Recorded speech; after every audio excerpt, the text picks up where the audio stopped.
Baba, shikamoo. Namba unayopita kwa sasa haipatikani. Umekucha. Nini kila Evans? Nilikuwa nimekaa hapa nikaona nikupigie tupanuane mawazo.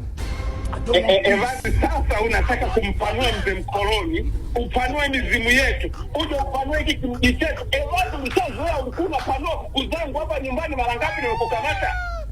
Unataka unipanue nini? Mimi nikupanue wewe nini? Yaani ni mawazo tu. Nachoka mimi nachoka. Mawazo. Tunapanuana mawazo. Ya kichwani ya miguuni, unataka upanue kichwa au miguu? Kichwa, yaani tunashare idea, tunashare. Haya, panua.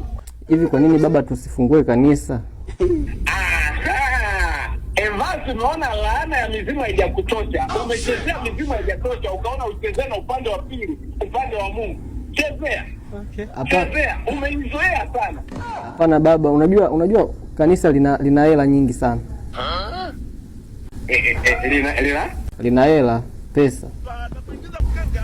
Unapata pesa? Pesa, unapata pesa.